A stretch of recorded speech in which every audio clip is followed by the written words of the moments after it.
Apa benda dalam badan kita yang kita tidur pun buat kerja juga. Lepas tu saya mula-mulanya saya ada masalah mak saya lah, pergi mana saja tinggi ada buah pinggang tu. Semua dah rosak. Makan produk hospital, kita panggil dadah drugs. Rosak habis. Lepas tu masa tu saya dah lembek dah. Lepas saya tengok dia memang teruk lah. Lepas tu saya kata, kalau ada satu produk yang boleh menyembuh dengan sendiri dengan badan kita sendiri. Jadi Cikgu Syukrah main dekat klinik saya, dia panggil dia cerita lah sikit-sikit. Saya cari. Inilah yang saya cari selama ni. Itu 2006, sudah 19 tahun. Sejak daripada itu saya pun tak berhenti cakap. Sampai mari saya bagi. Saya mari lama-lama dapat duit ni banyak ni. Boleh pergi US. Utah, Philadelphia, Florida. Tak pergi. Saya kata Brunei pun dapat. Langkawi pun dapat. Banyak tempat. Alhamdulillah. Terakhir Kapalai sekali dengan saya kata macam ni, apa lagi nak kerja? Kerja pula tengok sekali cucuk ATM. Apa ni? Kerja tak tapi duit ada. Apa tak mau buat juga ni orang ni, tak nampak buta. Cakap tak nampak, cakap tak nampak. Sampai anak saya pun tak mau buat. Saya panggilkan. Belum lagi. Tapi insyaAllah dia ada datang hari ini. Dia ada datang.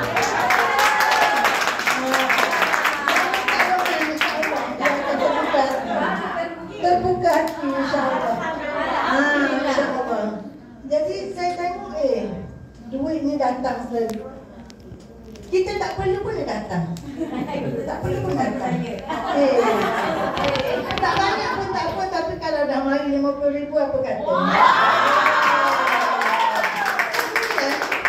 Ini hari-hari.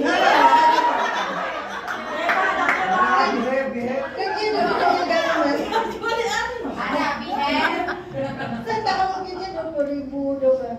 Sekali kita kerja 1 bulan, lebih pada apa yang kita dapat. Saya memang betul-betul usaha. Sekarang saya duduk saja. Rasa sakit kan dapat. Seronok lah. Boleh jalan, boleh makan sedap, boleh.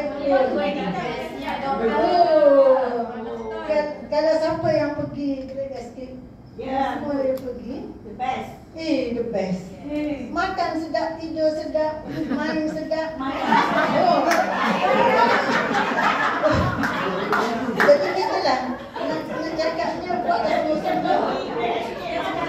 Jangan putus asa, teruskan ni dan bagi informasi kepada seramai orang yang boleh. Saya guna IG je ni, bukan? Saya guna Telegram saja. Saya pakai nak buat apa ilmu yang ada Telegram saja. Saya efektif. Dalam PKP tak sangka-sangka jualan dah naik 1 juta. Bukan 1 juta, 10 juta. Saya pun tak sangka pasal online lagi semua. Yang tak pandai pun boleh buat. Online sangat-sangat cepat. Jadi begitu dah. Assalamualaikum warahmatullahi wabarakatuh.